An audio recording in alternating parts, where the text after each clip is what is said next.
de estudio para nosotros, entre la unidad 1 y unidad 2, esta es la zona de estudio, y pues ya nos movimos de Mesopotamia, Egipto, y ahora estamos acá, el mar Egeo, en esta zona. Vean que los tres están cerca, los tres fueron contemporáneos y por eso vamos a encontrar ciertas similitudes entre ellos siempre. Imágenes de la pintura, por ejemplo, cretense, vean dónde está la isla de Creta y vean dónde está Egipto. Entonces, por eso hay similitudes en el estilo, no tanto en la temática, sino en el estilo, igual que las similitudes que habían entre Mesopotamia y Egipto, pues están cerca. Todas estas culturas se conocieron entre ellas, así es que pues de ahí. Luego vimos el arte de las islas Cíclades, que esto es como lo más relevante. Las islas Cíclades son esas que observan ahí, o Cícladas, es igual. Ups. Es esta región de acá. Y pues vamos a movernos hacia la isla más grande del archipiélago, y esa es la isla llamada Creta. Podemos encontrar el tema como arte minoico o como arte cretense. ¿Cuál es la diferencia? Si decimos arte cretense, nos referimos a la isla de Creta, o sea, nos estamos tomando la referencia de la isla. Si decimos arte minoico, nos estamos refiriendo a un rey mítico de esta isla que se llamaba Minos, el rey Minos. Entonces decimos arte minoico. Esa es la razón de la diferencia entre los dos términos, pero ambos sirven para referirnos a lo mismo. Ahí tienen algunos datos, pues más o menos entre el siglo XVIII y el siglo XIV antes de nuestra era o antes de Cristo, es el periodo de esplendor de esta región. Y permítanme, porque una pregunta se me escapó mencionar sobre esto. Dice Kelly, desde que se empieza el examen tengo hora y media, no importa la hora o se cierra a cierta hora. Bueno, primero que el examen diferido es a las 4 de la tarde y una vez lo abren tienen 75 minutos, o sea, 1 hora con 15 minutos. El periodo, o sea, está abierto hora y media, pero 15 minutos son nada más de rango en lo que ustedes se ordenan y todo, ¿verdad? Pero una vez entren, tienen 75 minutos. Eso háganle cuenta. No es hasta las 5:30. Es dependiendo de la hora que entren, 75 minutos. Eso sí, si entran a las 5, solo tienen 30 minutos, porque el examen se va a cerrar. Independientemente, diga ahí que tienen 1 hora con 15. O sea, el límite, el tope es 5:30. Bueno, no sé si hay alguna otra pregunta acerca del diferido. ¿No? Bueno, bien, la diapositiva sigue avanzando sin nosotros. Bueno, acá tenemos parte de los datos. En la isla de Creta, la arquitectura es eminentemente palacial, la que se encuentra en la actualidad. Esos palacios son pues un conglomerado de habitaciones, por eso se le llama arquitectura laberíntica, porque pues son muchas habitaciones, algunas de ellas no están comunicadas de manera que sería como eficiente. Es como que les diga, miren, yo tengo acá enfrente donde estoy la sala. Entonces, si yo quiero ir de acá donde estoy hacia la sala, pues yo cruzo una puerta. Pero en ese tipo de construcciones que se dan en la zona de aquí de Creta, si yo quiero ir a la sala, es como que le diga, miren, tengo que salir aquí atrás mío, a la otra puerta que tengo aquí a un lado, luego subir unas gradas, luego caminar un pasillo largo, luego entrar a una habitación, bajar, luego avanzar en otro pasillo y luego moverme 2 veces a la derecha y ahí encuentro la habitación que está aquí a la par mía. O sea, es bastante intrincado el diseño. Pues algunos conjeturan que era para confundir a los invasores en caso que se presentaran. Por eso se le dice laberinto o arquitectura laberíntica. Hay dos principales de estos, el de Knossos en el norte y el de Festos en el sur de la isla. Son los dos palacios más grandes. Es un arte también que se caracteriza por la similitud en cuanto a la pintura. del diseño, al menos, del diseño de la figura humana, muy similar a Egipto. También la vida cotidiana de ellos era dedicada a la agricultura, a la ganadería, y por eso es que hay un culto bastante grande a los animales de cornamenta, especialmente el toro. Acuérdense que los toros son muy importantes para las culturas agrarias y por eso para ellos es un símbolo, es símbolo de poder, es símbolo de abundancia y de fertilidad. En Mesopotamia los reyes tenían coronas con cuernos y los dioses tienen cuernos en sus coronas. En Egipto pues habían dioses que eran toros, otra diosa era una vaca. Aquí en Creta, pues hay un culto bastante marcado, y eso se ve en el arte que quedó representado, hacia el toro, a través de esculturas, diseños sobre cerámica y pintura en las paredes. Hay muchas referencias hacia el toro. Se sabe que acá se inició un tipo de escritura denominada silábica. Esta se llamaba lineal A y lineal B. Dígame, Javier Alejandro. Disculpe, licenciado, mi internet se anda cayendo a cada rato y ahorita me sacó y me acabo de unir. Solo le informo de que anda fallando bastante ahorita mismo. Va, está bien, entonces, igual eso queda registrado en la asistencia y por eso ustedes, cuando eso suceda, escriban, cuando logren entrar, escríbanme eso mismo, así como la aclaración que me hace el compañero, ahí en el chat. Bueno, Muchas gracias, licenciado. ya dice que ya tomó nota por ahí también. Bien, entonces, estos son los dos tipos de escritura que aparecen. Son silábicas, muy primitivas, pero pues ya hay vestigios de que querían representar pues su lengua de manera gráfica. Entonces, lo que vemos por acá es un tanto similar a la escritura jeroglífica, pero pues no es igual, pero sí hay más similitud con esta que con la cuneiforme. Y vean que lo hacían sobre tablillas de barro. Eso lo hacían porque pues a la larga era más durable, el barro se cocía y se volvía duro, entonces no se arruinaba. ¿Qué escribían con esto? Pues el control de los intercambios que hacían o las compras o ventas que hacían entre los comerciantes. Entonces era una manera de llevar el control. Ahí escribían que se vendió tanto de este día o se embarcó tanto de material en tal cosa. Entonces eso es lo que se escribía, a veces la necesidad que tenían. Y vean pues ahí que son dos momentos, la más antigua es esta y la más reciente llega más o menos al 1110 antes de Cristo. Aquí tenemos una tinaja de líquidos y vean, ahí está la escritura.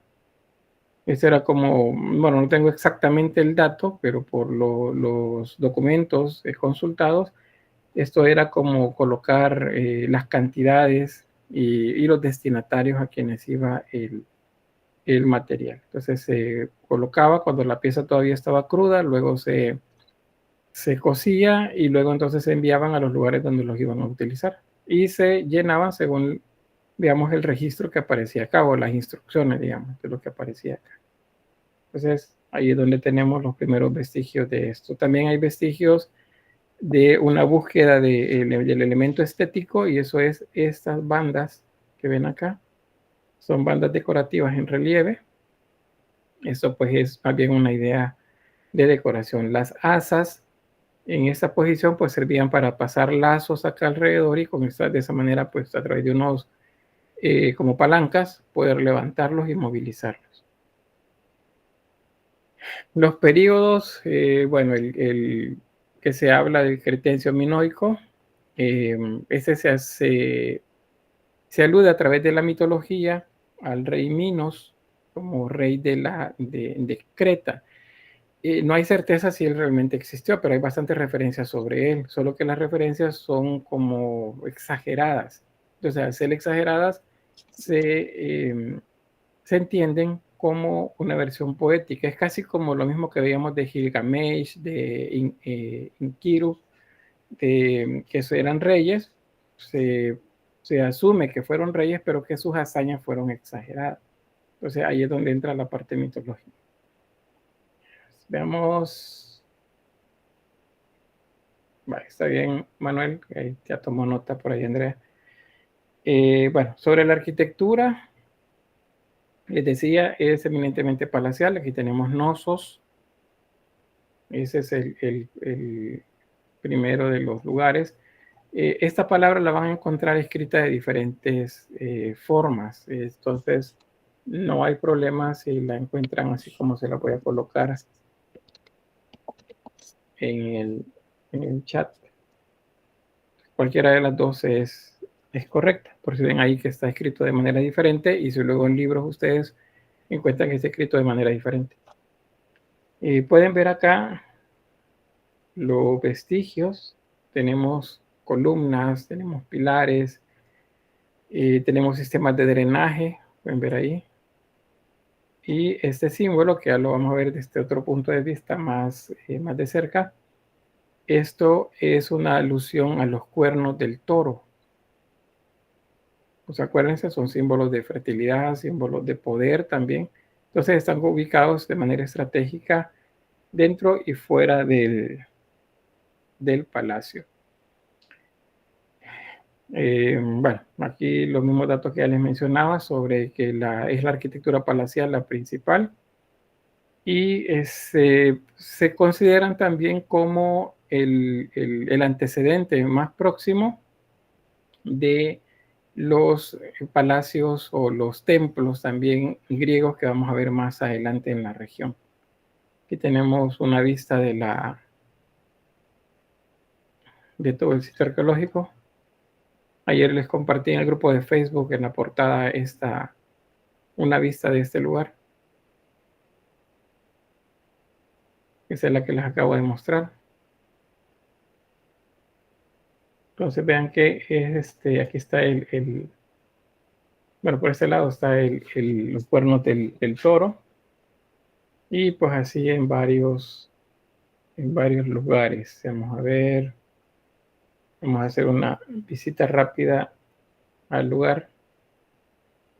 Acuérdense, todo esto es el mar Mediterráneo. Y esto es el archipiélago del mar Egeo, o mar Egeo, pueden decirlo. Archipiélago se refiere al grupo de islas.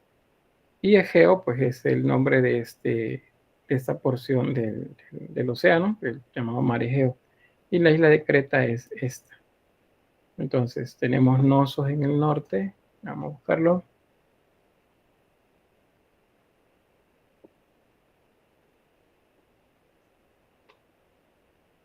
Ahí está Knossos, al norte de la isla.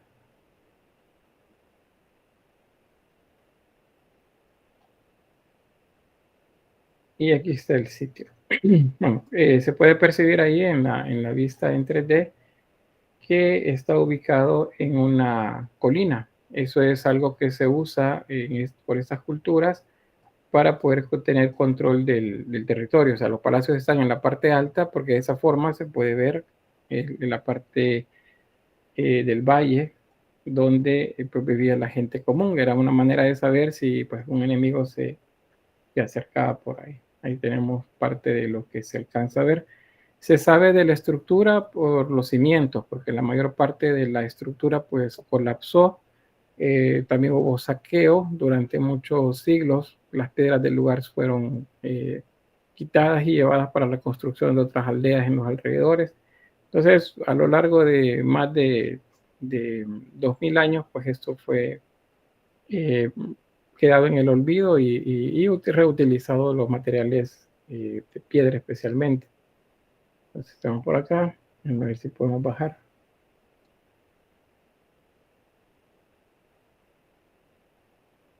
Vamos a ver aquí. Bueno, ahí están, vean la estructura de las construcciones. Es muy ordenado el porte de las piedras y bueno, la parte de la cimentación y luego la construcción de los muros. Vean las plazas o las zonas de tránsito, pues hechas con piedras similares a las que acá en el país le decimos lajas. que son piedras planas. Pues ahí tenemos el palacio de Knossos. Quiero ver de este lado dónde está.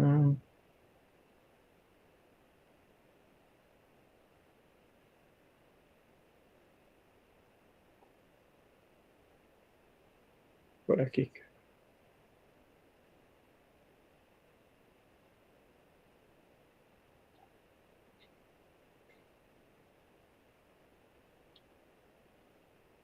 No, nada por acá, pero en los bordes del palacio donde se encuentra la escultura que les decía, que es la que representa a los cuernos del toro. Esa es parte de las entradas con los pilares. Y aquí está una de las estructuras más vistosas.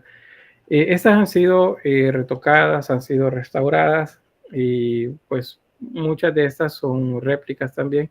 Los originales están en los museos y sirven para pues que la gente tenga idea de cómo estaba pintado, porque todos los palacios o los diferentes edificios eran policromados. Toda la arquitectura era policromada. Entonces, volvemos por acá. No sé si hay alguna pregunta. Todo claro, Nick. Todo claro, licenciado. Muy bien. Aquí tenemos una reconstrucción de Knossos, cómo era la estructura. Pues habían muros altos que eran los que estaban en los bordes, los alrededores de la colina. Había también pilares de madera, como lo ven por ahí, diferentes estructuras en las zonas ¿qué sería? De la parte más alta. Como se construía en la ladera, se iban construyendo bordes, o sea, como niveles. No sé si han visto ustedes las construcciones acá, cuando se hacen en las laderas de los cerros, y es un solo terreno, entonces la gente construye como haciendo terrazas, va hacia arriba, hacia arriba, hacia arriba, hasta la parte más alta. Entonces, así es como se construía por acá. Y vuelvo acá, la manera como iluminaban la parte interna de los edificios era dejando aberturas como manera de tragaluces, como las que ven acá también, para poder iluminar la parte interna. Eso lo hicieron también los persas, por ejemplo, los asirios, los babilónicos. Todos ellos hicieron el mismo sistema para poder iluminar las partes internas de los edificios. Y si pues llovía, digamos, o algún otro evento que depositara la lluvia, que es lo que deposita agua en el edificio, habían desagües que llevaban el agua hacia afuera para que no se minara el suelo del lugar. Pueden ver acá, este tiene 3 niveles, es casi como decir un edificio de 3 pisos. Es como que nuestro edificio donde está la Escuela de Artes, que sería la parte interna, la parte baja donde entramos, y esta sería el tercer nivel, donde están la mayor parte de los talleres prácticos de dibujo y pintura. Entonces, para que tengan idea de la altura del edificio. Y luego, como la ladera seguía subiendo, entonces habían otros edificios en la parte más alta también. Eso es básicamente como la estructura. Esa es la planta arquitectónica, y entonces ahí vemos que pues efectivamente nos pareciera como un laberinto, como si fuese un laberinto. Por eso se le dice arquitectura laberíntica. Pues fue extraño, digamos, para los primeros en encontrarlo, ver así como un poco ilógica la forma de construir, pero pues algunos historiadores coinciden en que esto lo hacían para poder confundir a aquellos que no eran como cercanos a la élite, ¿verdad? Entraban y pues se perdían en el lugar y no lograban llegar hasta donde deberían. Habían pues diferentes accesos no lógicos, o sea, no se veían lógicos, como les mencionaba hace rato. Yo tengo una puerta que me da acceso a la habitación de la par, pero en la lógica de los arquitectos de estos edificios yo tenía que salir hacia el corredor, pasar al segundo nivel, luego caminar un pasillo, bajar, caminar a través de 2 habitaciones y luego otro pasillo hasta llegar a la habitación que yo quería, que en la práctica la tengo a la par acá, y que fuera fácil haciendo solamente una, una puerta. Les pongo un ejemplo, ya recordé, eso lo estaba pensando que mencionárselos. Por ejemplo, está lloviendo en la universidad, en la escuela de arte. Ustedes tienen clase en el tercer nivel, pero están en el segundo nivel. En ese momento reciben una materia teórica. Digamos, uno de sus compañeros que tiene historia del arte también y que la reciben en el que llamamos salón de pintura. Y está lloviendo y necesitan estar a las 3 de la tarde en el tercer nivel. ¿Cómo hacen? A ver, alguien me dice qué tiene que hacer. Están en el aula a la par de la jefatura. ¿Cómo hacen para llegar al aula del tercer nivel? Pues corriendo. Ajá, pero ¿qué camino tomarían?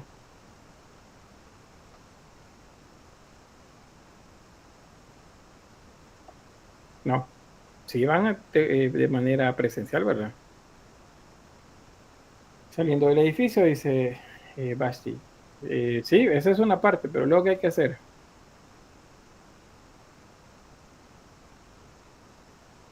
Nunca le han puesto atención a eso. Están en el salón, bueno, cualquiera de los salones que están ahí por la jefatura y que tienen clase en el tercer nivel. Entonces tienen que bajar al primer nivel, bajan gradas, van al primer nivel, luego tienen que subir una rampa hasta el nivel de la plaza, luego subir gradas para llegar al tercer nivel. Cuando eso se hubiese solucionado con unas gradas en la zona, bueno, alguna de las zonas ahí dentro del segundo nivel, que diera acceso al tercer nivel. Y de hecho, fíjense que lo había. Justo enfrente de la jefatura, eh, habían unas gradas que daban hacia el tercer nivel. Eran idénticas a las gradas que están, bueno, un poquito más angostas, no eran más angostas, no eran idénticas, pero sí, bajaba, bueno, subía, había un descanso y luego giraba y subía al tercer nivel. Pero cuando arreglaron el edificio en el 2002, a razón de los Juegos Centroamericanos, la primera vez que intervino el gobierno de la universidad para repararla, eliminaron esas gradas y sellaron el tercer nivel. Entonces resulta que ahora si yo quiero ir al tercer nivel, tengo que salir del edificio, ir a la plaza, subir gradas y luego estar en el tercer nivel. Entonces, eso no es lógico, es ilógico, porque estoy dentro del mismo edificio, una grada se hubiera solucionado. Entonces, esa es la manera como les quiero plantear la estructura de, de los edificios palaciales en Creta. O sea, eran así. Tengo que hacer un montón de vueltas para algo que no tengo tan próximo. Por eso se dice que es una arquitectura laberíntica. Eso es lo que se dice. Este es el Palacio de Festos. Festos, les recuerdo, está en el sur y pues básicamente estamos hablando de una estructura bastante similar. Vean, diferentes habitaciones iguales, vamos, muy igual, muy similares. Eh, y pues algunas selladas, por ejemplo, esto, yo entro por acá, es una plaza, entro acá, solo puedo acceder a este lugar, pero si quiero venir a esta parte, debo de salir prácticamente. Bueno, ni aquí puedo pasar, vean, hasta aquí llego. Tendría que pasar a esta otra, ajá, tendría que salir, bajar acá y llegar aquí. Si es que no hay que subir, así como en este caso, subir gradas, dar una vuelta para llegar hasta este nivel. Entonces, eso es lo que se denomina arquitectura laberíntica y aparece en esta región en los palacios principalmente de Nosos y de Festos. Ahí los ejemplos, ya les mostré algunos. Les recuerdo, es polícroma toda la arquitectura, o sea, no se veía, así como la pared que les mostré en la vista de virtual, esa fotografía ahí que se puede mover en 360 grados, no se veía la piedra, sino que tenía un mortero, un tipo de mezcla que se hacía con cal y otros materiales para hacer el repello, alisar la pared y sobre eso se pintaba. Ellos son maestros, ya lo vamos a ver en pintura, con los murales. Todos los edificios estaban pintados con murales. No era solamente decorar así las columnas y los capiteles y las basas, por ejemplo, sino era pues convertir las paredes en imágenes también. Ahí tenemos una hacia el fondo. Vean el tipo también de columnas. Son cilíndricas, pero son cónicas, sería el término correcto, no cilíndricas. Cónica significa que tiene forma de cono, como un cono invertido, truncado se le llama porque no tiene punta, está cortado. Y ahí tenemos decoraciones, en este caso geométricas, en el fondo, muy vistosas, muy coloridas. Aquí está lo que les mencionaba. Este símbolo es el símbolo del toro como autoridad y como muestra de poder.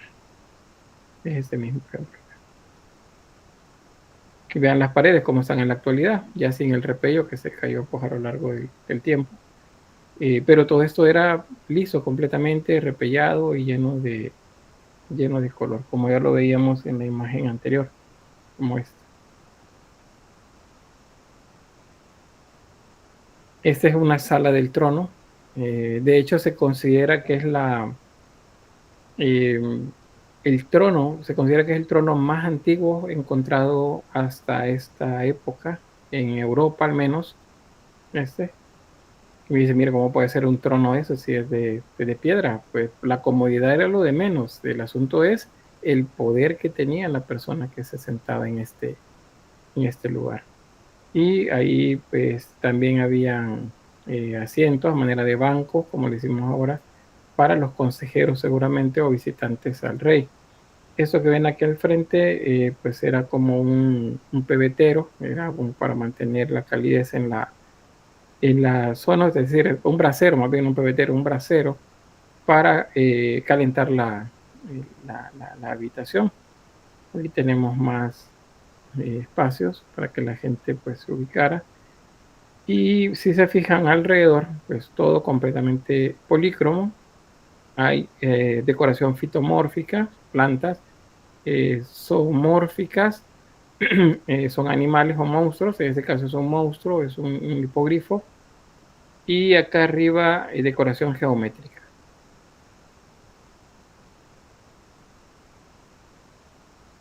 Esa es una reconstrucción de una vista ya como más interna del Palacio de Nosos. Ahí pueden ver cómo era la estructura del edificio, los niveles, 2, 3 niveles de altura y las calles. Adentro se pueden observar cómo estaba completamente lleno de decoración. Vamos a ver nada más esto a detalle.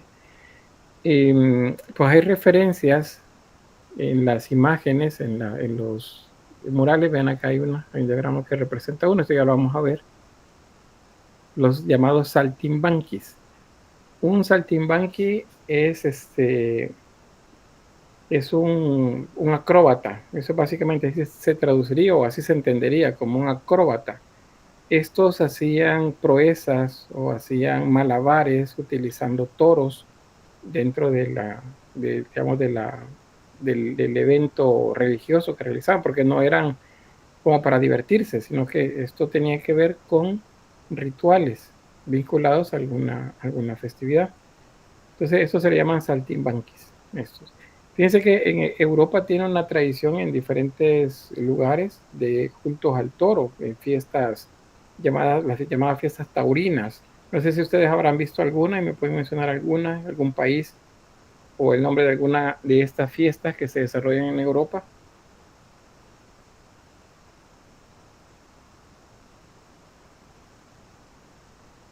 Bueno, ahí Carlos Arnoldo decía ahí sobre el método para llegar al tercer nivel.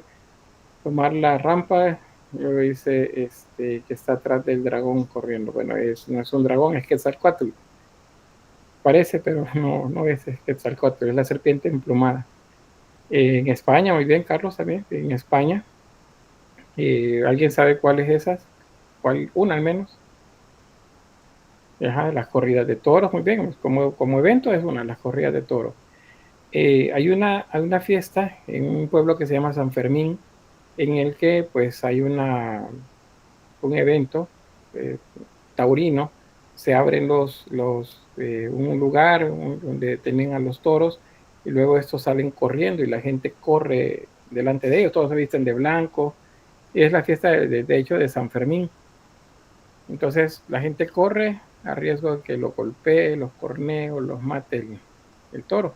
Entonces esas fiestas son herencia muy antiquísima de algunas otras que se desarrollaron en la antigüedad en la región de Europa.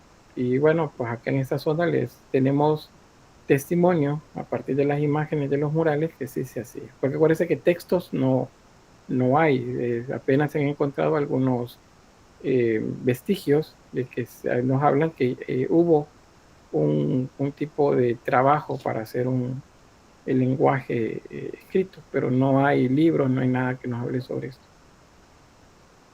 Bien, no sé si hay preguntas. La tomatina, bueno, la tomatina es otra de esos eventos también extra. Bueno, eso no sé si es tan antiquísimo, pero sí, la tomatina es otra de las que hacen ahí en España, eso de ir a lanzarse tomates.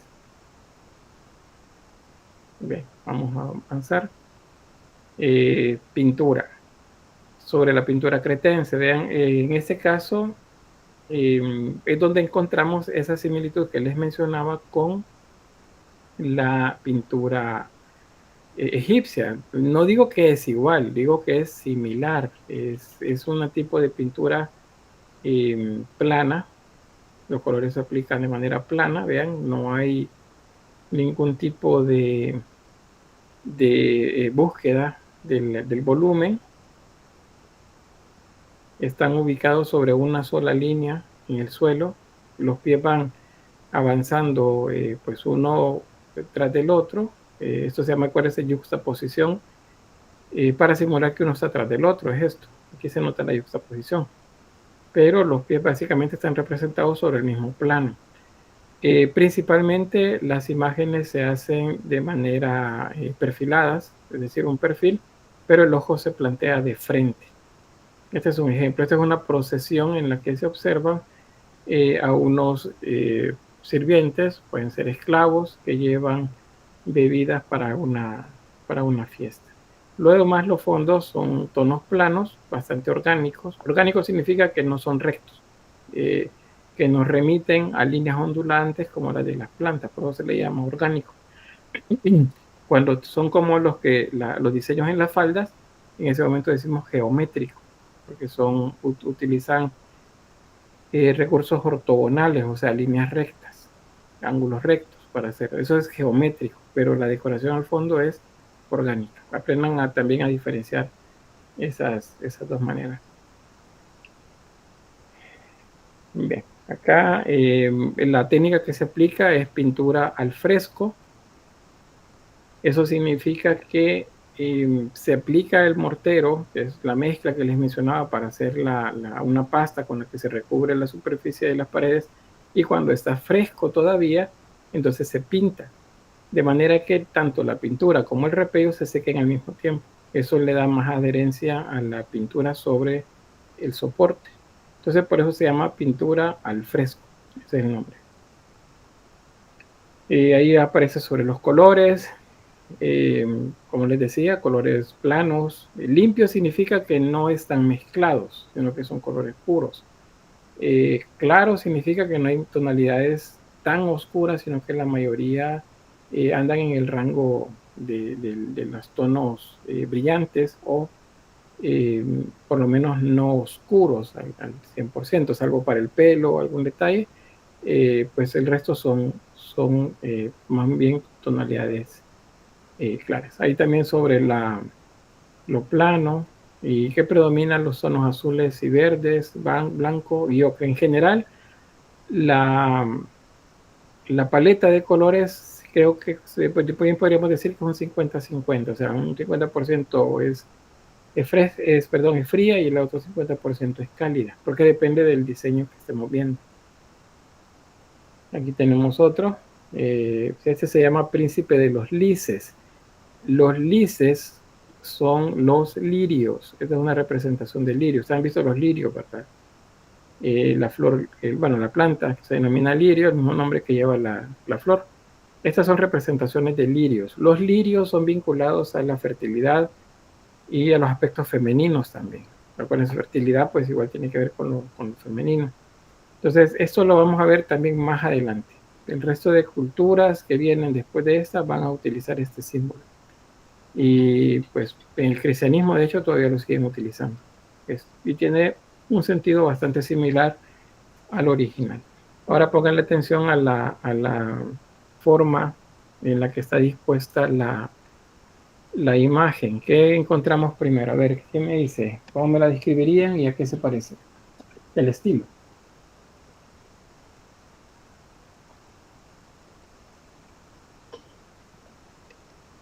A ver, ¿alguien?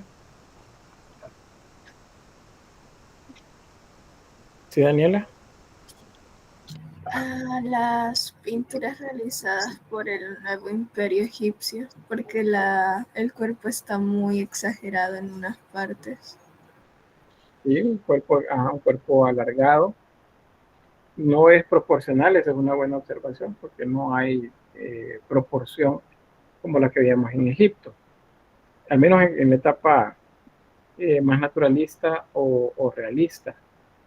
La frontalidad, como bien le dice también ahí Carla, vean los hombros, están de frente, pero la cabeza está de perfil y la cadera está de perfil y va caminando sobre un plano. Significa entonces que estamos viendo la proyección de las piernas básicamente como si tuvieran los pies uno frente al otro. Eso no es natural. Pero una manera de resolver para ellos el problema de la perspectiva, que no la conocían, pero sí la observaban. Y dice, ¿cómo puede ser posible que la observaban y no la conocían? La veían, pero no sabían qué era, no sabían, o sea, no hay reflexión acerca de la perspectiva de un punto, 2 puntos o 3 puntos, como la conocemos nosotros, sino hasta hace relativamente poco, hace unos entre 500 y 600 años, que se tuvo conciencia de la perspectiva. Antes de eso, pues todo se resuelve de esta forma, yuxtaposición de las imágenes. Vamos a ver otro más. Este fresco es llamado el fresco de los pugilistas. Pugilistas se refiere a boxeadores, básicamente, o a luchadores. Y eso es lo que están haciendo. Son un par de jóvenes, aquí los menciona como niños, pero es como adolescentes, que están pues golpeándose y no están jugando, están haciendo un ritual. No es un deporte tampoco, porque como deporte todavía no existía. Acuérdense que las culturas del mar Egeo son los antecedentes de Grecia. Entonces, en Grecia es donde vamos a ver desarrollado luego este tipo de disciplinas convertidas en rituales que se hacían durante una fiesta llamada fiestas olímpicas, porque se desarrollaba en Olimpia. Entonces, ese es como digamos, el antecedente. Ahora, ¿por qué está así? Hay unas zonas más oscuras, unas más claras. Las oscuras no se ven con mucho detalle, las claras sí. Esto es porque lo que ustedes observan en tonos claros es una restauración y lo que ven en tonos oscuros es el mural original. Entonces, ¿qué sucede? Cuando encuentran esto en las excavaciones que hacen, porque las excavaciones son las que ayudan a que esto se preserve lo más posible, perdón, el hecho que se entierre, más bien, cuando lo excavan, lo que mejor se encuentra preservado es lo que estuvo soterrado. Entonces, encuentran que el mural está fragmentado. Ustedes habrán visto murales de este tipo en los que se le han borrado algunas partes. Y entonces lo que hacen los expertos, pues proyectan cómo pudo ser el mural completo a partir de las pistas. Esas son pistas, por ejemplo, de cómo está colocado el brazo en esta zona, cómo están colocadas las piernas, los pies, ahí hay pistas. Entonces, de esa manera se reconstruye. Y lo deben hacer de tal manera que se observe la diferencia de colores, porque así quienes hacemos investigación, quienes vemos esto, quienes lo estudiamos, podemos diferenciar qué es original y qué no lo es. Entonces es la razón por la que se ve de esta manera. Acá tenemos otro. Este es otro mural que representa la vida diaria. Les decía, principalmente esta cultura se dedica a los trabajos de la tierra, a la agricultura, la ganadería y también la pesca. Es una isla, es decir, que esto tiene agua por todos lados. Entonces la pesca es otro de los trabajos que se desarrollan y pues son representados de esta manera. Tenemos a un joven desnudo que está llevando pues estas, no recuerdo el término técnico que ocupan con esto, cuando llevan así un montón de pescados ya colgados en como una cuerda, pues lleva 2 y eso pues significa que la pesca ha sido abundante. Vean la posición igual, cabeza de perfil, ojo de frente, hombros de frente, cadera y piernas de perfil. Eso es influencia egipcia. Ese es uno de los que se consideran más bellos y mejor trabajados de esta cultura, el llamado fresco de los delfines, y este está ubicado en el gineceo de la reina. El gineceo es una habitación en la que estaba destinada como para que sería el trono o la zona donde pasaba la reina con su séquito. Y este estaba decorado pues de esta manera, con unos delfines. Aquí tenemos la vista general, se puede acercar. Esta es la vista general. Y aquí la vista detalle del mural. Con este mural sucede algo interesante, porque les acabo de decir que ellos conocían la perspectiva, pero no la podían representar, no había recursos técnicos todavía. Sin embargo, en este mural han utilizado una técnica pictórica que representa perspectiva, pero como no es algo generalizado en toda la obra pictórica cretense, no podemos decir que esto es, que ellos lograron registrarlo. Sí lo veían, pero no lo registraban. Pero en este, los peces, mientras más se alejan, tienen tonalidades más claras. O sea, si están cerca, los tonos son oscuros, pero si se alejan, las tonalidades son claras y son más pequeños. Eso es bueno, son 2 reglas que se utilizan cuando representamos lejanía. Se hacen más claros y se hacen más pequeños. Esas son reglas. No puede ser que se hagan más grandes si se está alejando. Entonces, lo que pues podemos decir de este tipo de mural con esas características es que los artesanos pintores serán muy buenos observando.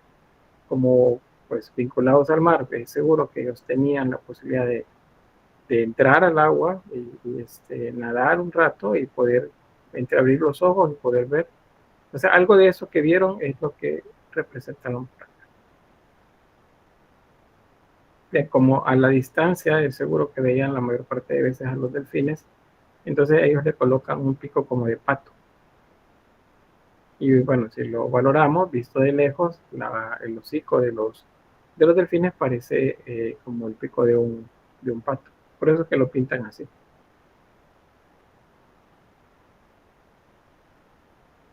Bien, esta es la que se llama el fresco de la taurocataxia. Esto apúntenlo porque es bien importante el nombre. La taurocataxia. ¿Y qué es la taurocataxia? Pues es le se llama lidia del toro. Le voy a escribir la palabra.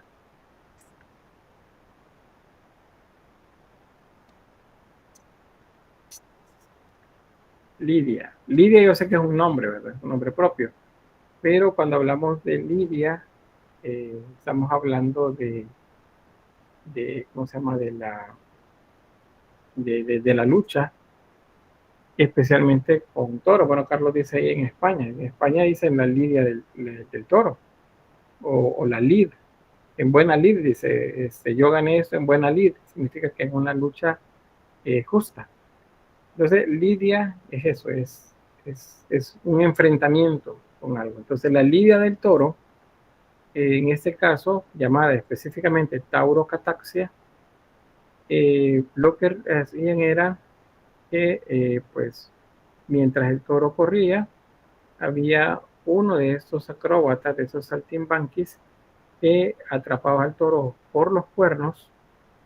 Oiga bien la frase, agarrar al toro por los cuernos. Eso significa control. El toro, igual que el león, igual que otros animales grandes, que otros monstruos también, son fuerzas de la naturaleza. Entonces aquí lo que están hablando es de dominio de las fuerzas de la naturaleza.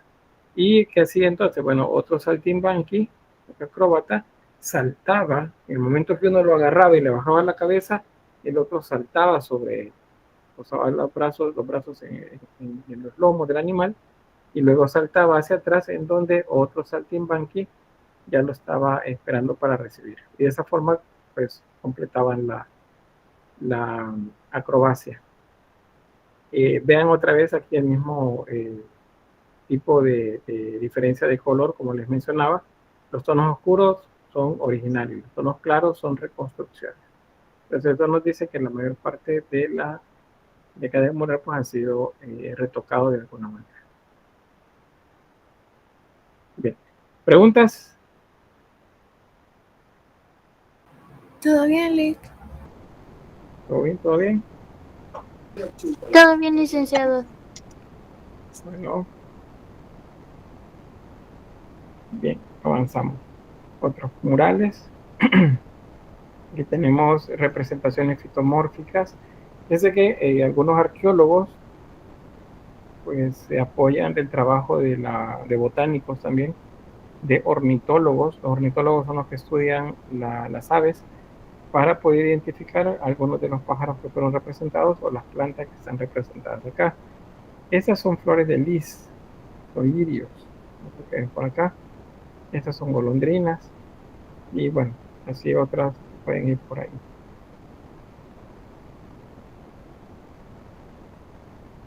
Gatos, paisanes, acá, helechos. Algunos de esos, por cierto, en la actualidad ya no, los animales ya no están ahí. Entonces eso da datos acerca de cómo ha cambiado la flora y fauna en la región.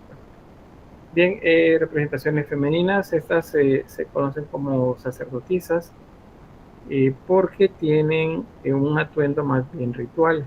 Los senos están descubiertos y eso es un símbolo de un tipo de poder, de una fuerza, digamos, no fuerza tal vez no, sino de un poder vinculado a la fertilidad y a la naturaleza. Entonces, estas imágenes representan divinidades, o más bien sacerdotisas, de que hacían culto a las divinidades vinculadas a la tierra, a la fertilidad.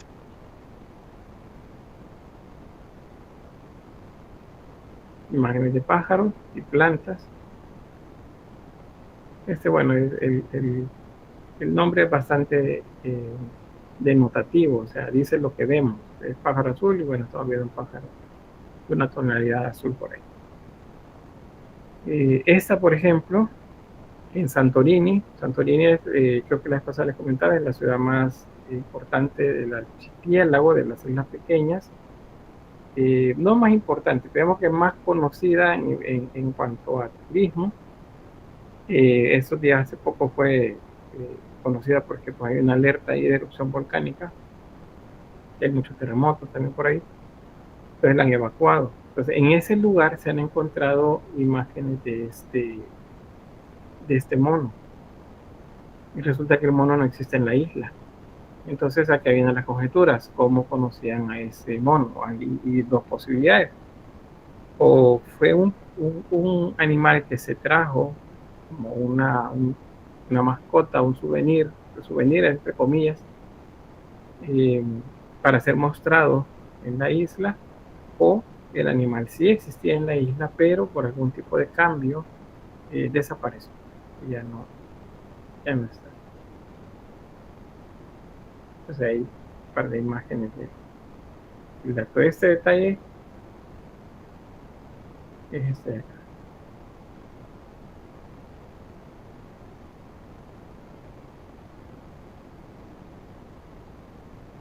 Bien, ¿alguna pregunta hasta acá?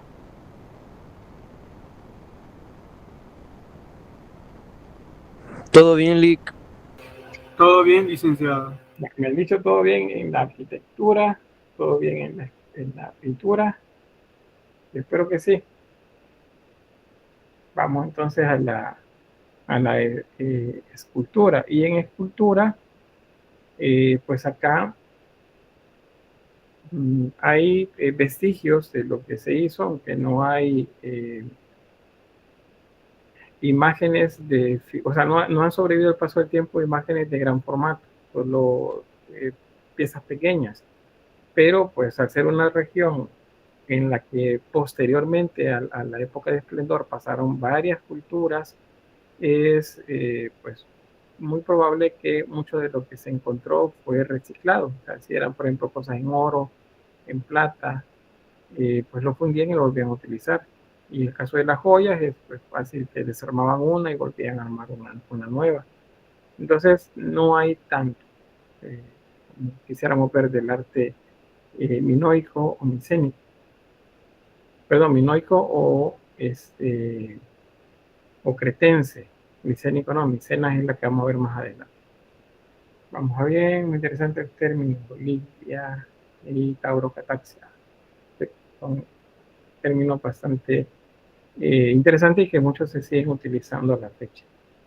Bien, las diosas serpientes serían como las figuras más destacadas en cuanto a la escultura. Vean, son dos términos, diosa y serpiente. ¿Qué símbolo tiene la serpiente para los pueblos antiguos?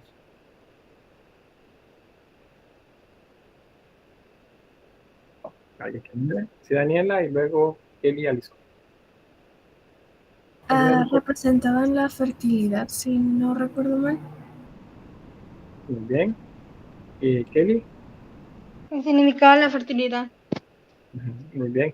La serpiente es un símbolo de fertilidad y por lo tanto es bueno o malo. Ni bueno ni malo, ¿verdad? Porque para esas culturas todo el conocimiento es dual.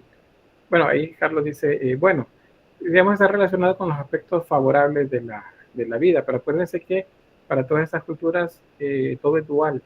El bien y el mal coexisten de manera equilibrada. Entonces, sin embargo, vamos a decir, bueno, la serpiente está vinculada en términos positivos a la vida porque representa fertilidad. ¿Y por qué? Porque parece un río, parece agua. Y bueno, vive en la tierra, y ellos sabían que si ellos entraban a una cueva, si ellos excavaban a lo mejor un pozo, iban a encontrar agua. Entonces de ahí la idea de relacionarlo con agua y con fertilidad. Entonces las sacerdotisas nos dan la idea entonces que estaban vinculadas al culto de la fertilidad por las características que tienen especialmente la llamada diosa serpiente, como les mencionaba, que son estas que ven por acá. El texto pues es básicamente lo que les estaba explicando, entonces paso directamente a la imagen, no les explico por acá, pero luego ahí les va a quedar para que ustedes lo lean cuando tengan a disponibilidad el material. Vean, estas eran hechas en barro. El término utilizado para hablar de escultura en cerámica es terracota. Terracota literalmente significa tierra cocida, en este caso vinculado a la elaboración pues, de piezas en barro. Tienen los brazos extendidos. Los brazos extendidos en esta posición simbolizan orantes o que están en oración. Por eso les llama sacerdotisas orantes. Y tienen serpientes en las manos. Si las tienen en las manos es como que las tienen atrapadas y por lo tanto las están dominando. Los senos descubiertos pues son otro símbolo de la fertilidad. Es el alimento de los primeros días de nuestra vida, ¿verdad? En la etapa en la que somos infantes, y pues es símbolo de fertilidad. Entonces, bueno, en este punto, porque fíjense que más adelante con otras culturas vamos a ver este mismo símbolo y no necesariamente significa lo mismo, pero no les doy todavía detalles, sino hasta que lleguemos a este punto. Aquí en este otro caso, las serpientes están enredadas en los brazos, un símbolo de poder. También hay otras enredadas en la cintura. que suben a través del torso hacia los senos, y pues una falda muy amplia, en este caso en varios tiempos son como las capas, y pues esas se encontraban en altares o en lugares sagrados, con conchas y con cerámica también vinculada a temas marinos. Entonces, pues lógico, es una isla, parte de la fertilidad para ellos también estaba representada en todo aquello que la naturaleza provee a través del océano. Aquí tenemos una vista, la que les muestro acá con el cursor, es una reconstrucción como que nos muestra pues cómo pudieron haber sido pintadas en su origen, y aquí cómo se encuentran en la actualidad. El tipo de pintura era tanto engobe como también pintura sobre la superficie, ya cuando la pieza estaba quemada. Y tenemos otra más, esta fue hecha en marfil. En marfil ya les he mencionado, ¿verdad?, que hay vestigios en muchas culturas de la utilización del marfil. El colmillo de los elefantes es un buen ejemplo de donde sacaban el marfil. En esta época era bastante abundante, pues dada la cantidad de elefantes que había y los tipos de colmillos que tenían, que eran bastante grandes. Y ahí tenemos pues la figura. Vean, tiene serpientes en las manos. Rodean el cuerpo, los brazos. Y bueno, símbolos de fertilidad siempre.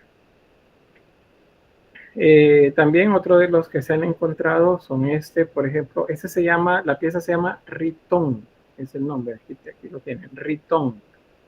Un ritón es es como una taza, un envase, digámoslo, más bien un envase que tiene un orificio para que ustedes depositen el líquido ahí y otro orificio para que ustedes lo descanten. Decantar es servir, es evacuar líquido por una zona. Entonces, en la parte de atrás se colocaba el agua o el vino, por ejemplo, y por la boca se servía. Es decir, que quien utilizaba esto lo agarraba de manera que tuviera el cuerno, por ejemplo, y la parte del cuello, para luego inclinarlo y por la boca salía el líquido. Es una manera de representar la procedencia divina, por ejemplo, de algún líquido, ya sea el agua dulce, pues bueno, sé que está rodeado de mar, o vino, por ejemplo. Bien, ahí está, tiene incrustaciones también, o ensamble más bien con metal.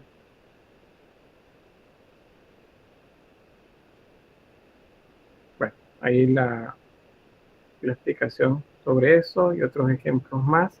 Otra vez la representación del toro, la taurocatapsia. Bien, aquí tienen tres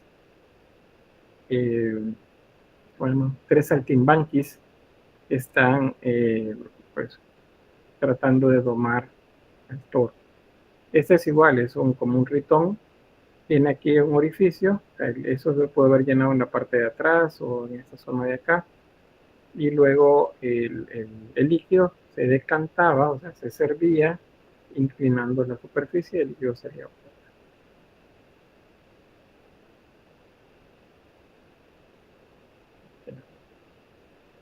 Bien, hasta ahí en cuanto a la escultura. Vean que no hay mucho. En piedras solo hay cuernos de manera simbólica representando poder, autoridad, y cerámica, figuras hechas en barro. No hay más elaborado por esta cultura, o al menos que se haya encontrado hasta la fecha. ¿Preguntas sobre escultura en general? Bueno, quería decir, depende. No vi el mensaje antes. ¿Sí, Daniela? Pregunta específicamente de la escultura no es tanto, sino que me parece medio curioso de cómo en la zona de Mesopotamia sí había como mayores registros y aquí faltan, por reutilizar material. ¿Por qué se daba eso? ¿O hay una razón como específica? El desarrollo cultural. El desarrollo de esta cultura, específicamente de la cultura, las tres que se dan, las tres principales del mar Egeo, que son las Islas Cícladas, Creta y Micenas, se desarrolla a lo largo de 1800 años. Entonces, en 1800 años, digamos que se logró desarrollar la cultura. Pero Mesopotamia tuvo alrededor de 4.500 años, casi 5.000. Egipto tuvo alrededor de 5.000 años de desarrollo. Entonces, la cantidad de tiempo de desarrollo de esa cultura es lo que determina el nivel de avance, digamos, que pueda tener en arquitectura, en escultura, en pintura. No significa que sean completamente retrasados, porque ya vamos a ver la cerámica, y la cerámica tiene un avance bastante grande, que podría equipararse hasta con Egipto, con los persas, por ejemplo, que son los últimos de desarrollo en la zona. Pero esos son contemporáneos, digamos, del Imperio Medio en Egipto, y son contemporáneos también de Asiria, Babilonia, bueno, Persia, Babilonia, Asiria y Persia. Entonces, de esos son contemporáneos estas culturas. Pero es básicamente, pues, la cantidad de tiempo. Si no se hubiera interrumpido, es probable que hubiese seguido avanzando. Pero esas culturas desaparecieron, así casi que de repente. Bueno, no es de repente, duraron un par de años, pero si yo les digo desapareció en 5 años, eso es casi como que desaparecieron en un chasquido de dedos. Es un periodo de tiempo bien corto comparado con otros. Bien, ¿alguien más? Está interesante esa pregunta, porque sí queda esa duda, ¿verdad? Porque estos no se eran vecinos y estaban tan cerca. Sí, Alison. No sé si me entiendo bien, esa estatua tiene como tipo una oreja para como agarrarla. Sí, No sé si está mal. Sí, tiene razón. Esto es solo que técnicamente le decimos asa. El asa, es como una taza, el asa de la taza. Esa es una asa. Y entonces se agarraba, es como que lo agarran, digamos, del pecho del toro acá, con la mano izquierda, por ejemplo, si son diestros, y con la mano derecha agarraban el asa. Se inclinaba y entonces ya salía el líquido por la boca del toro. Y ya se podía servir en otros vasos más pequeños. Bien, ¿alguien más? Todo bien. Bueno, vamos con la cerámica. Vean, la cerámica, especialmente esta que se denomina camares, o camares, así con K o con C, cualquiera de los dos términos es correcto, es un tipo de cerámica que se produce en esta región de Creta, y se encontraron en santuarios principalmente, aunque también hay como útiles, es decir, como herramientas para la cocina, como las ollas, o para guardar algún líquido, para decantar, o sea, para servir líquido, o también de orden ritual. O sea, por ejemplo, las que veían las diosas serpientes, son para rituales, no son utilitarias.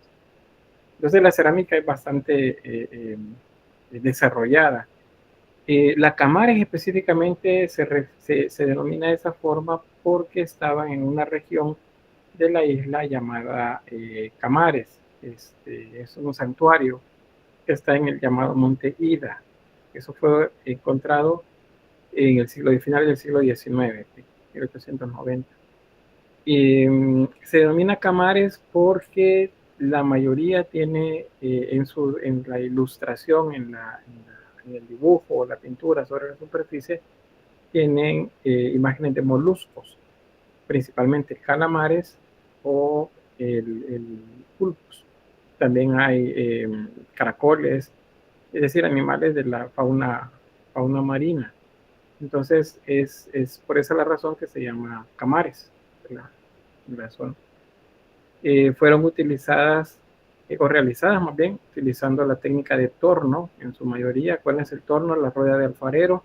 Esa la descubrieron los mesopotámicos, la utilizaron los egipcios y la utilizaron también acá en Creta. Quienes van a llegar a desarrollarla todavía mucho más son los griegos, pero eso va a ser después de la cultura que estamos viendo en este momento. Y aquí los ejemplos. Bien, un calamar. Bueno, esto sería decoración de qué tipo. Les di tres tipos hace un momento.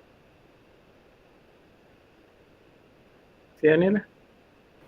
Si no estoy mal, sería zoolofílica. Parecida, parecida. Es que filios eso es otra cosa. Sería es que filia se refiere a amor, a relación. Pero los términos que yo utilicé, acuérdense, es una palabra que significa forma. Por ejemplo, con forma de humano, con forma de animal, con forma de planta. ¿Sí, Daniela? Ya corregí. Sería aquí lo tengo anotado. Zoológica. Parecido, similar. Hay que corregir otra vez. A ver quién me ayuda. Tengo Alejandra María. ¿Zoomorfo? ¿Cómo? Repita. ¿Zoomorfo? Zoomorfo. No sé. Zoomorfo, correcto. Y Samuel también ahí nos dice zoomórfica. Ese es el término, zoomórfica. Acuérdense, lo primero significa animal. Y mórfica o morfo significa forma. Entonces, es para que no se les olvide, ¿verdad? Es forma de animal, forma de humano, forma de planta. Sería antropomórfica, zoomórfica o fitomórfica. Esos son los tres términos. Entonces, ese tipo sería zoomórfica. Por acá, ¿por qué? Porque tiene forma de animales. Sin embargo, acuérdense que llevan otros detalles complementarios como eso que se ve acá. ¿Y estos son de qué orden? Les dije también otro tipo. Les dije dos palabras.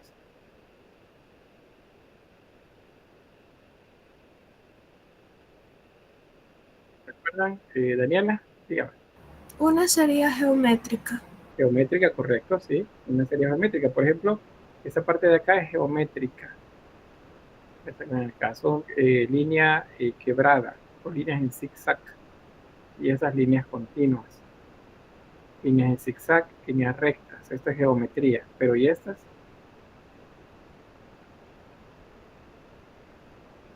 O acá abajo creo que habían otras. Bueno, que esto sería geométrico también, este de aquí, más que todo. Vamos a ver este otro.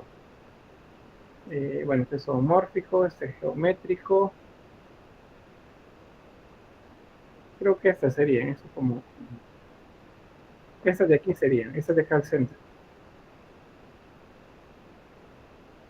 Hay otra palabra. Esa se utiliza cuando hablamos del estilo. Del estilo, uno es geométrico, el otro es... Sí, Francesca. ¿Orgánicas? Orgánico, correcto. Muy bien. Esos son los dos términos que también deben recordar. Orgánico. Cuando yo le diga, tiene decoraciones orgánicas. No me digan, mire, ¿qué? Un órgano interno, un organismo vivo. Pues sí, la imitación de un organismo vivo. ¿Qué animal? Perdón, ¿qué organismo? Una planta. Eso significa orgánico. Y geométrico, que es básicamente la utilización de triángulos, líneas, círculos, cualquier otro tipo de forma geométrica. Ahora, bueno, eso en cuanto a la decoración. Vean también que estamos hablando de un fondo claro y de unas formas oscuras.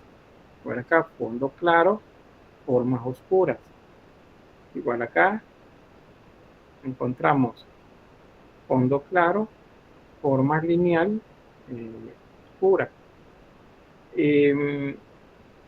No sé si ustedes hicieron un ejercicio en dibujo en el que colocan papeles bueno, papel negro a la par de un papel blanco y hacen formas geométricas con esto, de manera que luego se juegue con plano, se llama, el fondo forma. ¿No lo hicieron? Al menos mi grupo no lo hemos hecho. El resto, bueno, no sé, bueno, aquí han cambiado seguramente la manera como se implementaba en la época en que pues yo estuve un poquito más cerca de las materias prácticas del primer año. Pero si les digo fondo forma, Me refiero a que las imágenes saltan, por así decirlo, de adelante hacia atrás, dependiendo de qué le pongamos nosotros énfasis. Si han visto ustedes el icono del yin yang, entonces fondo forma se refiere a eso. No sé si hay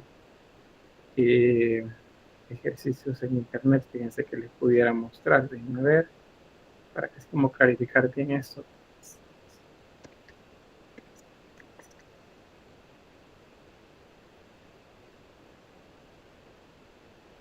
Sí, sí, ahí les voy a mostrar acá en esta.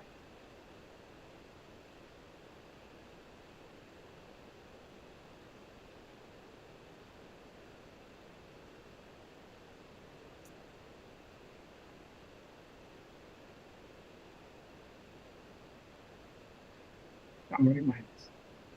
Esto es fondo forma.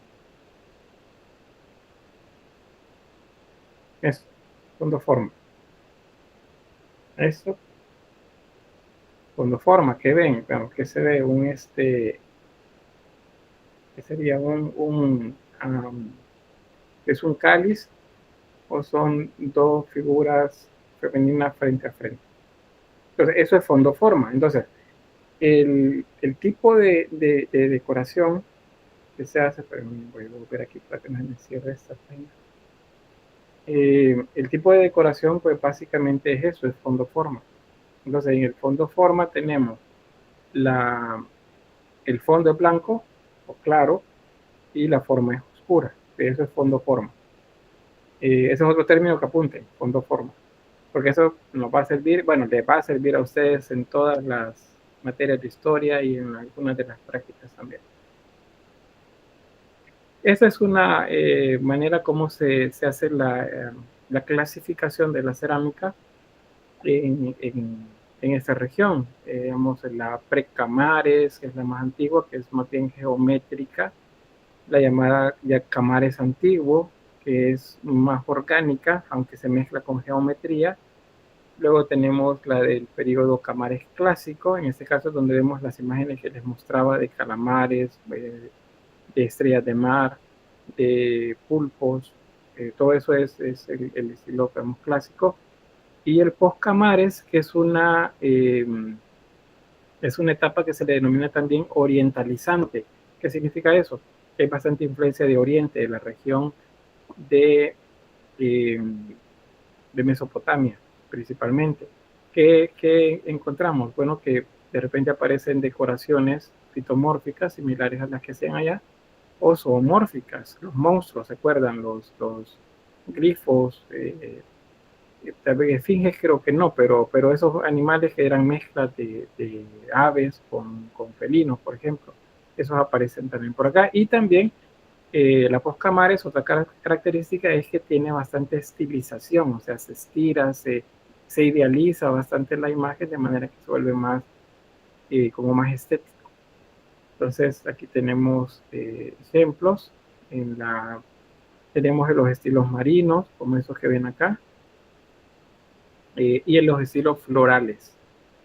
Esas las dos etapas principales del camares, ¿ven? El marino, pulpos y calamares, y el floral. Este es como más, esto es como más,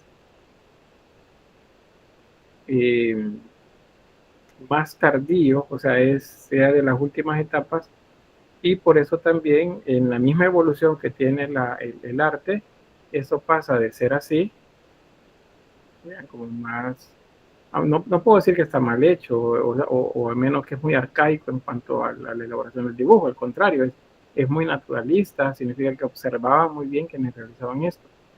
Pero acá hay una simplificación todavía mucho mayor, estos son lirios, o lis, la flor de lis, que aparece pues en todas las etapas del arte, en Europa. Entonces, eso es como más detallado. Un dato también sobre esto. Vean, cuando se quema barro, no sé si alguien de ustedes tiene el antecedente, que viene de algún sitio artesanal, especialmente donde se trabaje barro, que cuando las piezas salen del horno salen de color rojo o naranja, dependiendo del tipo de barro.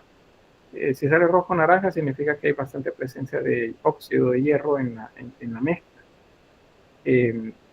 Pero si esa pieza, bueno, de ese color sale porque el horno más bien es de un tipo que se llama, un tipo de quema más bien que se llama atmósfera oxidante. ¿Y qué significa una atmósfera oxidante? Que hay presencia de oxígeno adentro del horno y por eso se produce fuego, o sea, la llama.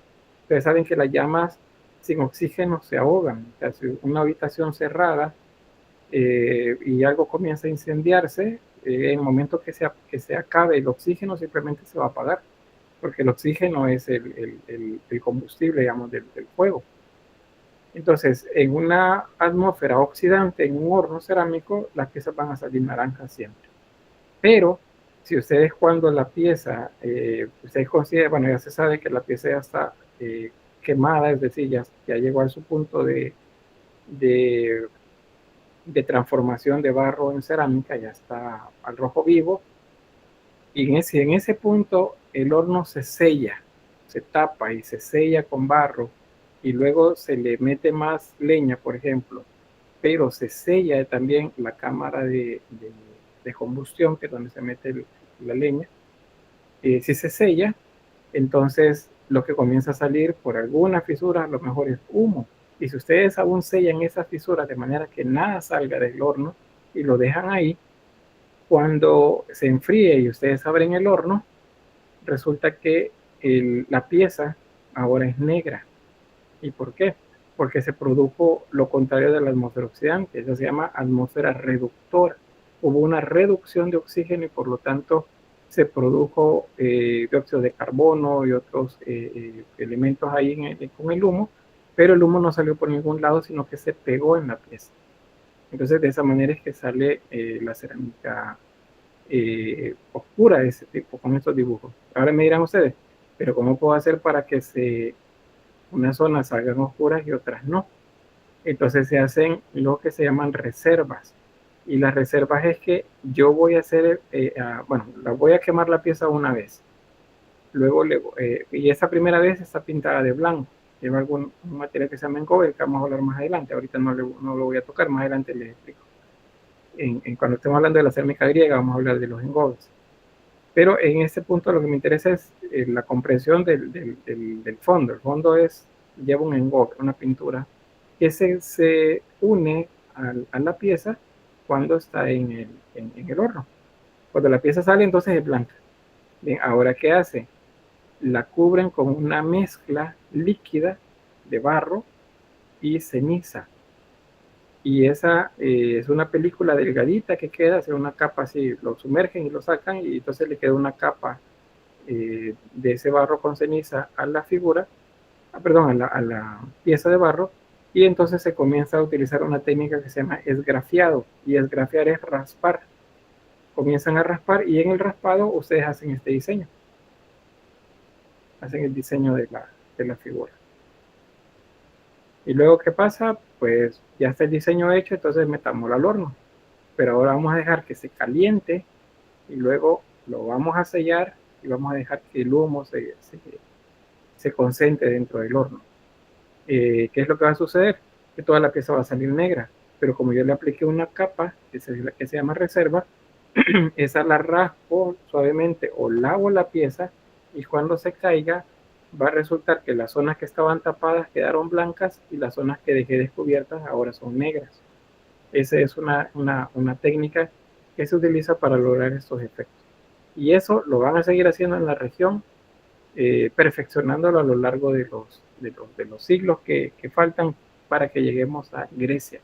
Grecia es el momento en el que ese tipo de técnica se maneja de la mejor manera. Y claro, se junta con otras técnicas de engobe también, o de pintura sobre la superficie, que también se pinta, se engoba, de manera que la pieza se vuelva como más estética. Pero eso va a ser en Grecia más adelante.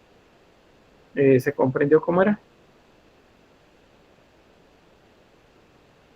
Suena un poco confuso al principio, pero ya a ver que luego es mejor. Bien, ¿qué sucede con esto? Bueno, a los cretenses los conquistaron los micénicos. Micenas es un pueblo que está hacia el ¿qué sería? Noroeste de la región de Creta, en la Grecia continental, en una zona que les dije que se llama Peloponeso, que es una península. Entonces, en la península, pues llegaron, conquistaron, y bueno, esa es la siguiente cultura que vamos a ver, pero antes de verlo, lo que el punto que digamos es que por alguna razón, la civilización en ese lugar desapareció. Se asume que hubo una migración producto de algún evento, a lo mejor una hambruna, ¿qué sería? Condiciones de sequía, de mucha lluvia.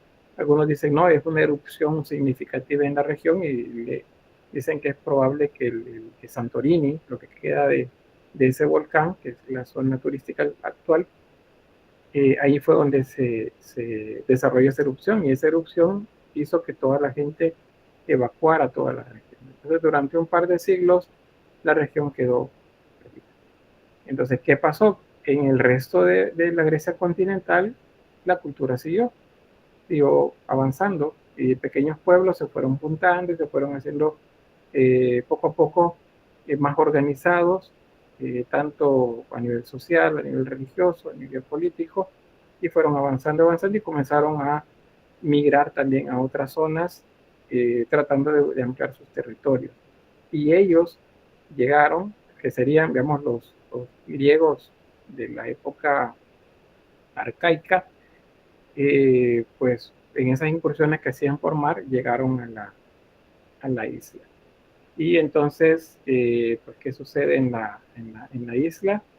Que encuentran, pues, lo que hemos estado viendo.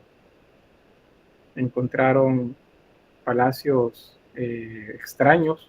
Para la lógica griega, pues estas cosas no eran como muy ordenados, no eran lógicos para ellos. Encontraron símbolos que hacían referencia al toro, y hacían, bueno, y muchas cabezas de toro también, pinturas con toros, saltimbanques y todo lo demás. Y entonces, pues, algo sucede en la mente de estos primeros, que sería descubridores de la región. No sé, Andrea, si me comenta qué es lo que encontraron por acá, o qué dijeron haber encontrado. Estaba Andrea por ahí, ¿verdad? Dick, ¿yo? Sí. Andrea Santos. Sí, ¿qué pasó, Lick? Aquí estoy. ¿Qué fue lo que encontraron acá en Creta los primeros descubridores de esta región? Ay, me pone acá de apuro, sinceramente no me acuerdo. Vaya, vamos a dejarle entonces ¿cómo se llama? La tarea. Vaya, lo que sucede acá es que cuando llegan a la zona y encuentran esto, pues ellos unen A más B más C, y como los griegos son dados a darle explicaciones lógicas a todo lo que encuentran, tratan de explicarlo, entonces resulta que ellos explican las ciudadelas, así como las encuentran, las imágenes que encuentran, con el mito del Minotauro. Entonces, ellos inventan, por así decirlo, una historia en la que hablan acerca de un reino lejano en la que existe un monstruo que tiene características de humano y de toro, y que vive en un laberinto, y que para que no destruya la ciudad hay que alimentarlo cada cierto tiempo con sangre joven, es decir, mandar jóvenes para que se los coman, y nadie sale del laberinto, hasta que aparece en cuanto al resto de la explicación, resulta que hay un personaje que se los menciona. Bueno, primero, ¿qué es el Minotauro? ¿Qué es el Minotauro? El Minotauro significa el toro de Minos. ¿Quién dijimos que era Minos? Dice, ¿perdón? Era un rey. Correcto, era un rey. El rey Minos estaba casado con Pasífae. Resulta que ellos hicieron una afrenta hacia Poseidón. ¿Quién es Poseidón?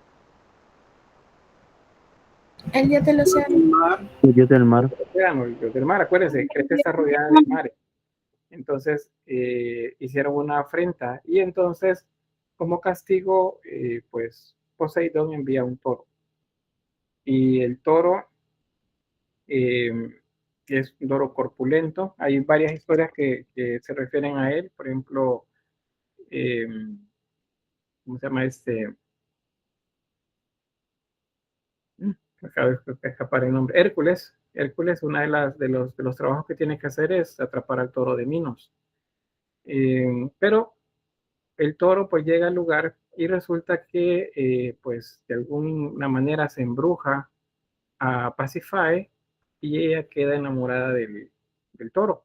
Y entonces pues él habla con uno de los escultores de la ciudad para que le construya una escultura grande también de una vaca y hueca. Y entonces ella se mete dentro de la vaca.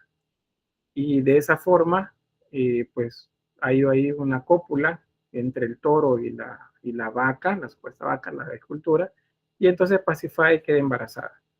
Y el producto de esa unión, que es una unión antinatural, antinatura, pues entonces es un monstruo. Para los griegos, todos los dioses son antropomórficos, o sea, todos los dioses tienen forma de humano. Solo los monstruos o aquellos aspectos vinculados al mal son deformes, son monstruosos, o sea, son mezclas con animales. Entonces, ese es un ser monstruoso y era muy peligroso. Entonces, Minos manda a construir con su mejor arquitecto, que se llama Dédalo, y el hijo de él, que se llama Ícaro, construyen un laberinto. Y en ese laberinto colocan en el centro al Minotauro. Y entonces, pues esa es la historia del laberinto y el Minotauro.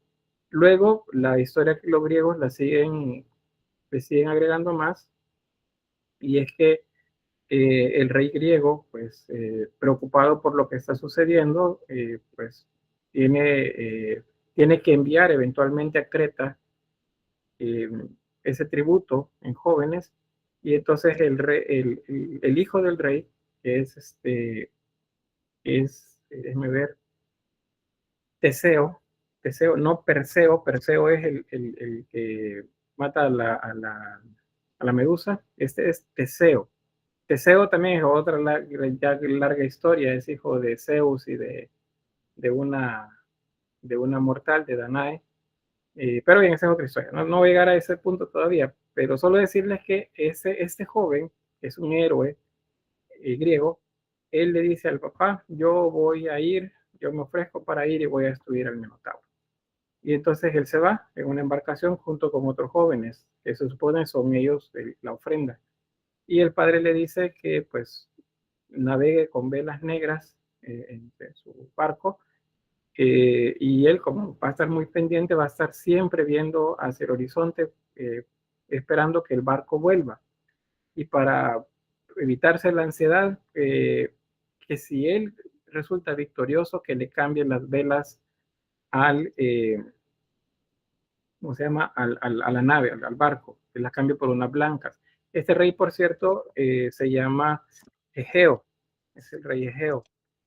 Y bueno, se va a Teseo y llega a la isla, se presenta, pues se supone que son los que van a ser sacrificados, pero él estando ahí se junta con la hija del rey. Y pues ahí, como siempre, hay enamoramientos, y resulta que ellos confabulan para poder sobrevivir. Y lo que hace Teseo es que entra al laberinto, pero lleva un bollo de hilo que le ha dado la hija del rey Minos, y él de esa manera logra hacer un camino para poder regresar. Entonces logra, pues se da la lucha, mata al Minotauro y regresa, sale. Y sale victorioso del asunto. Pero la hija, como fue digamos, la traidora al rey por haber hecho eso, entonces se la lleva Teseo. En el regreso, él, de la alegría y la borrachera de que iban victoriosos, se les olvida cambiar las velas. Y entonces el rey Egeo, viendo que la nave regresa con velas negras, él asume que su hijo ha muerto y es el heredero. Entonces él, pues, según el mito, loco de dolor, se suicida lanzándose al mar y muere en el mar. Desde ese momento, según la tradición, esa zona del mar se llama Egeo, mar Egeo. ¿Se acuerdan que desde que iniciamos les estoy hablando de las culturas del mar? Egeo. Entonces ahí se explican los griegos por qué el mar se llama de esa forma. Quiero ver otro dato. Bueno, el laberinto, como el laberinto nadie tenía que saber cómo salir, entonces el rey Minos dejó encerrado, no dejó que saliera Dédalo del laberinto para que se lo comiera a él y a su hijo, el Minotauro. Pero como él era un inventor, pues encontró por ahí madera, encontró cera, encontró plumas y construyó unas alas para él y para su hijo, y con las alas pudo salir volando del laberinto. A la salida, pues él se despojó de las alas, pero su hijo Ícaro no. Él dijo que quería seguir volando. Entonces él solo le recomendó que no lo hiciera muy cerca del mar para no ofender a Poseidón, ni muy cerca del cielo para no ofender a Helio o a Apolo, son los dioses vinculados al sol. Y él pues no le hizo caso, siguió volando más alto, más alto, más alto. Entonces los dioses se ofendieron y con el calor del sol derritieron la cera y pues Ícaro cayó. Y ese le da nombre también a otra zona del mar que se llama Mar de Ícaro, según la mitología griega. Entonces, básicamente ese es el dato, más bien de donde nosotros ya teníamos idea de todo eso que hemos estado hablando, a partir pues justamente de un mito. Solo que este es un mito griego, eso quiero que quede bien claro. El mito es griego. ¿Por qué se vincula a la isla de Creta? Porque los griegos fueron los primeros en llegar a la isla de Creta después de esa época en la que no había nada. Al descubrirla y encontrar todos esos vestigios, un laberinto, un toro, o sea, muchas alusiones a toros. Entonces ellos vinieron y pues inventemos ahí, no inventemos, sino que expliquemos qué es lo que pasó acá a partir de algo que se llama mito. Los griegos, todos los mitos que ustedes habrán escuchado de los griegos tienen una explicación. Explican, más bien dan la razón acerca de algo.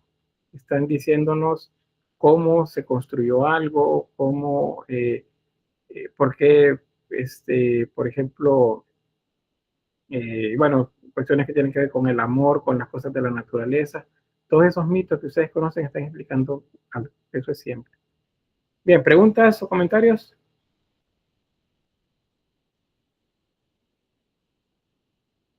¿Sí, Daniela?